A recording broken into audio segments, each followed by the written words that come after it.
Hey guys, it's me, Holly Madison. Welcome back to my channel. Today I'm continuing my reaction series to Girls Next Door. We are on season 3, episode 10. This is called Home Sweet Sweet. We're back in Vegas again. If you'd hit the like and subscribe, I'd really appreciate it. And let's get going with the video. So I'm gonna try my best to look up on Wikipedia what dates these shows aired, and from here on out do the shows in the order that they aired, because I know they've been shuffled around, I think both on the DVD and on streaming. I'm watching it on Tubi right now. So the next week after this is gonna be a doozy, because it's this weird special where we're like all in bed watching the show. It was a mess. But anyway, let's get started with this Vegas trip.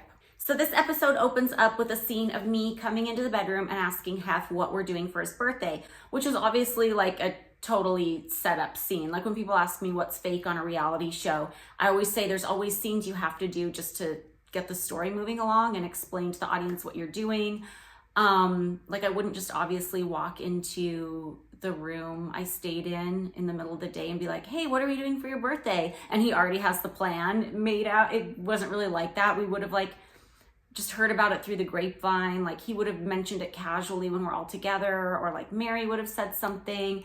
But anyway, so he explains that we're going to Vegas and we're going to go see the Cirque du Soleil show Love, which is the Beatles show, the show that's all done to the Beatles music. And then it shows the three of us shopping for outfits for the Vegas trip. And it's very much, it looks like a Beverly Hills shopping spree kind of a scene. And that reminds me, when we first started filming the show, the executive producer was trying to come up with ideas and he goes, oh, I know, Beverly Hills shopping spree. And I was like, you have us all wrong. We don't make that kind of money. Like you wouldn't, like every now and again, I could put money aside for like a designer bag or something, but mostly I feel like the three of us were saving and we just didn't get that much money out of the situation. And at the very beginning, weren't even being paid for the show. So we weren't doing Beverly Hills shopping sprees, but this kind of looks like it a little bit. And, you know, we were buying something nice to wear to Hef's birthday. It shows Kendra going to Barachi, which was a really fancy store in Beverly Hills. It used to be on like Wilshire and Rodeo. Now it's there, like where Santa Monica and Wilshire meet, by where the Starbucks is. It's still there. And they do these really pretty like lacy rhinestone dresses. And I think by that point, I'd kind of had my fill of Barachi. I'd kind of had all the Barachi I ever needed, but this might've been Kendra's like first or second dress from there. And then it shows Bridget and I shopping at a boutique called Sky, which would make all these like cotton dresses with rhinestones on it, like the one I'm wearing right now. And I loved Sky. The dresses were just super comfortable, but it had that little bit of like sparkle that we all liked in the early 2000s. And we also went to Just Cavalli because I always loved Roberto Cavalli. Like he was my fave back then. And Just Cavalli was like the, you know, more affordable line that he did. But I loved outfits from there. I kind of hate shopping. I still do. So I loved going to a store that I knew was gonna have a ton of things I loved and just stocking up and being like, okay, I have things for the next 3 months or so in this one stop. In this case, it was 2 stops, but still. So we're back in the kitchen with Brian Olea and the staff, and he has this long list of food we need to pack to take on the plane because Hef only eats his own food, which is like fine, to each his own. I'm such a food lover. Like I can't imagine like not wanting to try like restaurants in different cities. I'm a little bit too much of a food lover, if you ask me. Guys, I keep having nightmares because as I'm recording this, a few nights ago, the Secrets of documentary with the Shannon twins was airing. And every time I watch one of those episodes, I have nightmares that night of like people coming after me or like being back in the mansion or something. And this one wasn't really a nightmare that I had, but I had a dream that Bridget and I snuck into the mansion now and we're taking pictures of the animals in the zoo. And at one point, like the owner caught us and they were just like being nice and stuff, but we didn't want them to know we were taking pictures of animals in the zoo. And then we snuck out, but then I left my phone there, so I had to sneak back in and the stakes were very high. Stupid. I dreamed that because I always ask you guys, what kind of video would you like to see next? And so many of you request finding Coco the monkey. And I would love to do that, but I don't know if the guy who owns the mansion now is a hater or not. Like he might be one of those people who like hates anyone who has anything to say about Hef because he's so invested in the brand now, you know what I mean? So I don't know. Poor Kendra's room is a mess again. Didn't we just reorganize it a few episodes ago? So I'm in my room packing and you can see my 2 Pomeranians, and my poor dog Harlow had alopecia at this point. And she also, like, do you ever take your dogs to the groomers and they shave their butts and it just looks indecent? It was one of those days. And then it shows Bridget packing in her room, and she's very 60s. You can tell she's going for like a 60s Vegas look by what she's picking out.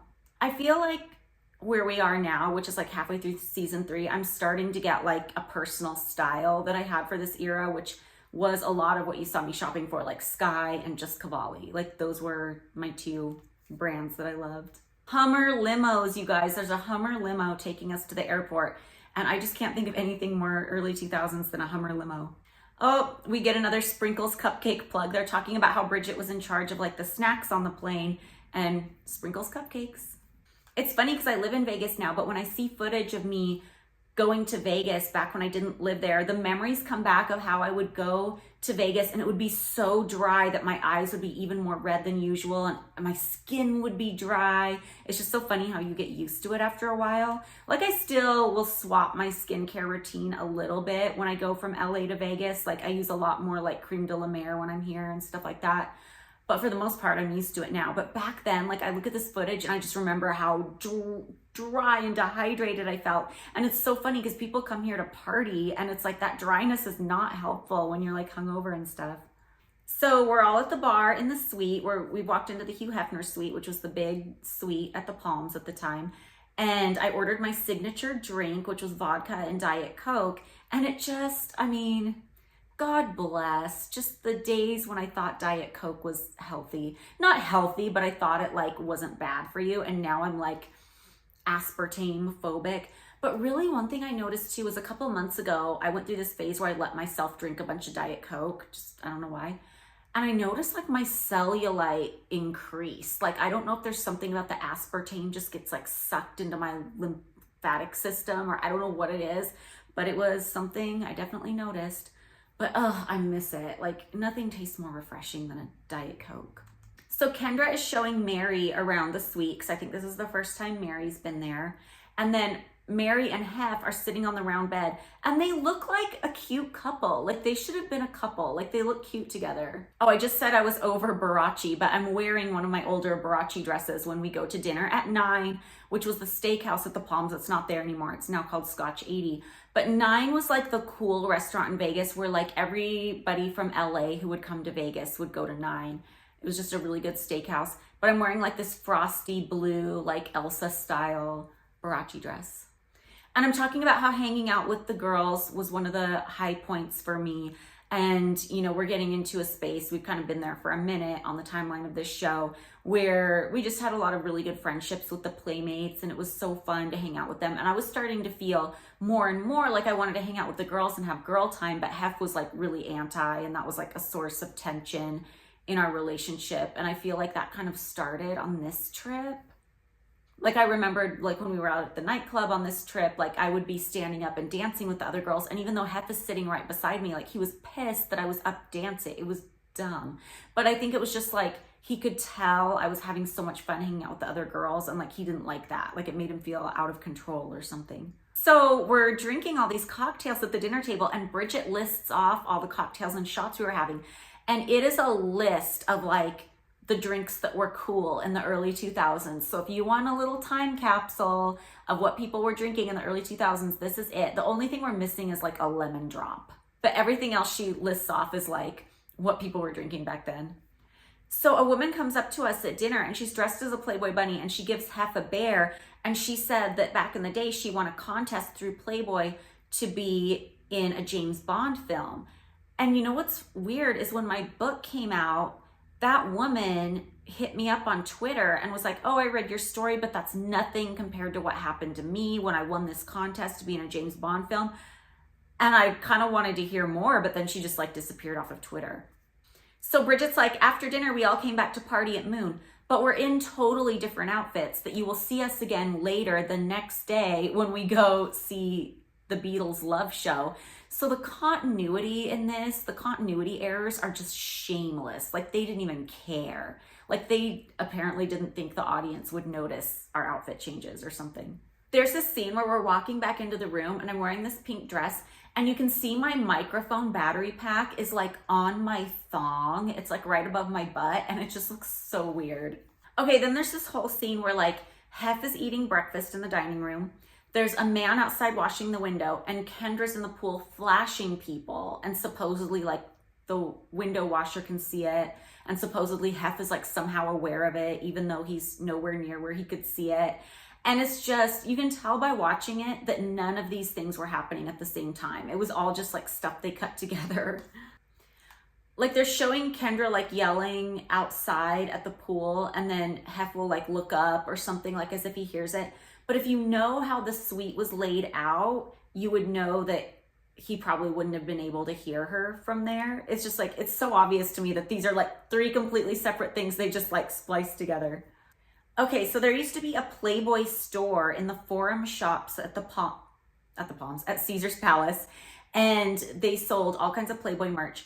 And it shows the line for this signing that we're doing, and it was insane. My God, we're gonna meet you Hef's girlfriend. And then this guy comes up and says, "Happy birthday, Hef." And I love seeing him because he was like a fixture around town, and so this friend of mine I used to know used to call him the 9 Group stalker because he would show up to every 9 Group event. 9 Group was this like hospitality group that did like restaurants and stuff and a lot of the stuff at the Palms, including like 9 Restaurant. And he would always show up to those events. And he was kind of like, I don't know if he was like a blogger or what he was, but he would show up on red carpets like with his camera and stuff. And nice guy. And it's just like, I think he passed away. He's not with us anymore. So it's just kind of like heartwarming to see him. And I saw his face pop up and I was like, the 9 Group stalker. Like, I love it. He's back. He's talking again. He's saying, keep on going, live strong. It's really weird to see like a lot of these people waiting in line are like kids. Okay, so when you see us come to the signing to sit down, there's a poster mounted behind us and it's white and it has a big 3. It was like a season 3 advertisement for Girls Next Door. And the 3 of us are like in it wearing white and silver dresses. And I love that poster. It was one of my favorite images they ever created for us, like more so than any of the DVD covers. And I had completely forgotten about it until I watched this episode. And I'm like, I wish I had like a poster of that or something. Like, I might hang it up in my archive if I did. There was another really cute photo shoot we did. There was this one year where it must have been like 2007 because like the Kardashians were in it and Pamela Anderson and Snoop Dogg. They had all the stars of their show go to this place near Malibu where they set up this thing called the Malibu Carnival every year, the Malibu Chili Cook-Off. And it was during the day, so the carnival wasn't going, or it was like before, a couple days before the carnival happened or something like that. And we did a shoot there where we were like, you know, doing the water gun balloon thing at a carnival, one of the carnival games, and like the Kardashians were in a kissing booth and like Pamela Anderson was on the merry-go-round. It was just such a cute ad and there were some cute still pictures from it, but like I never got any of the pictures and I'm so bummed because it was such a cute shoot. You know what's weird is you see all this commotion in the signing scene, but I have to tell you guys, I never felt famous when I lived there at all. Like even though I was on one of the most popular shows on cable at the time, I never felt famous because I had been around Hef for like 4 years before the show started. And I just always felt like it was kind of the same commotion that always surrounded him.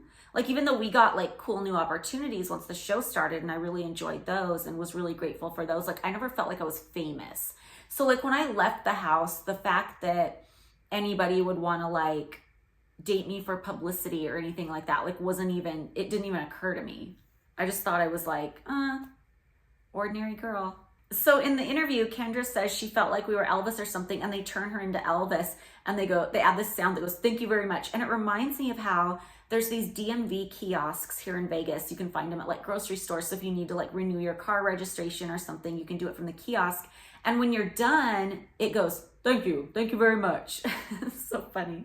It's so interesting because Bridget's wearing this 60s dress and she says she rented it from Universal Studios. And I wonder how that came about or what it was from. I'll have to ask her.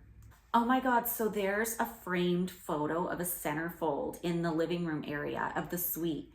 And the girl in the centerfold was the woman who unalived herself and left the big collage on the wall that said Hugh Hefner is the devil. If you watch the Secrets of documentary, you know what I'm talking about.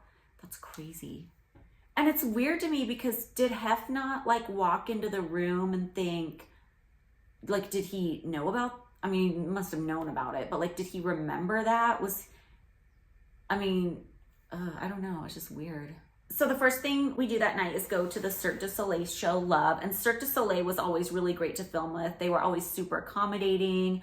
They always gave us a ton of footage to use. They even did an episode later where they let Bridget like do a stunt in a show rehearsal. I forget exactly what, but we'll get to it. And yeah, they were great. And when we're at the show, they use a ton of like stock Cirque footage from the show Love. And it seems a little excessive. And I just know at the time, you know, the producers were thinking, ooh, they're giving us all this production value. We get to use all this footage, because that was kind of the thinking of the time. But watching it back now, it just seems kind of like a cheap advertisement almost. Like, don't get me wrong, it'd be great to use some of it and be able to see like, what is this show they're watching? But they use a little too much of it, in my opinion. It just comes off a little cheesy, like an ad. Oh God, I remember doing the confessional interview for this portion of the show, and they wanted me to tell some big long story about how Hef had met certain members of the Beatles and like what their relationship to Playboy was. And I remember being irritated by it for some reason, like thinking it was just kind of a stretch and like off topic, and I didn't feel comfortable going into it for some reason. And I just remember being annoyed. And also there's this line in a confessional where I go, we were definitely feeling the love at Love. And it's a perfect example of like when the producer would ask you to repeat something verbatim that they could use. And it was just so cheesy. And I felt so cheesy saying it. And it's the line that sticks in my head over any confessional line in this whole series. And I think of it all the time, anytime. I mean, I live here and I drive by the Mirage and I see billboards for Love all the time, and every time I think of it, we were definitely feeling the love at Love, and I cringe, and it's so bad, and that's all I can think about. Ew, I just said it, I hate it. So then, after Love, it cuts right back to us being at the mansion after commercial break, like with no, oh, time to go home or anything like that, and it shows that really cool shot of the mansion exterior with the rainbow over it again, and we're back at Casablanca night, which is the themed dinner Hef would do every year for his birthday after he showed Casablanca. Bridget's wearing her grandmother's wedding dress to Casablanca night, which is really cute. Casablanca night was one of my favorite nights at the mansion. It was just like a really good vibe. You know what I hate about some of like Hef's hater friends who love to say about me? She was so happy. It's like, that's because I'm seeing you during like buffet dinner and fun in the sun parties. And those were some of my favorite days. Like the times I was most miserable were like going out to clubs or afterward or just BS drama I had to put up with during the day. Dumb. Like I loved the buffets because like I genuinely enjoyed Hef's friends. I loved watching the old movies. It was just like a nice chill vibe. So Bridget, I noticed, now has hardwood floors in her room, which looks really good. The more carpet that could have got ripped out of that place, the better. Oh my gosh. This woman named Betty McCann walks in and she's wearing like a fez hat. It's so funny. Why are Mary and Hef so cute together in this episode? Like there's another scene of them at the bottom of the stairs. Oh, you can see baby Treese is in this episode. If you watch the baby shower episode before, Victoria's baby shower, the baby is now here and she's wearing the super cute Minnie Mouse Disneyland Paris onesie I got her. So adorable. I'm seeing so many of these faces at Casablanca night and thinking about how many of these people have like gone crazy on the internet since then. Like either their Facebook is like wild or like they've gone QAnon. I don't know if it's just because it's this certain age demo that kind of gets sucked into that, but whoa. So after Casablanca night, we're presenting Hef with these paintings of us that an artist made, and the paintings were really cool. And after we left, we were wondering if we could like get those paintings, because like what's Hef gonna do with paintings of like 3 ex-girlfriends, especially because you know that whoever he's with next isn't gonna want him hanging up, you know what I mean? But everybody's like, oh, you know, I think those got thrown away or put into storage. Okay, so best things and worst things about that episode. I think the best things was that it was kind of like a nice walk down memory lane for me, just because it was kind of a fun time. And I think like my personal favorite thing was just spotting that poster in the background that I really liked, even though that's dumb. But the worst thing about this episode by far is the continuity is so bad. It's just like, it screams and like nobody cared. It's so weird. Like this is the worst continuity I've seen out of any episode, and that's saying something, because if you've been on this ride with me, you know the continuity's bad. So I will see you guys next time. This next episode is going to be something else.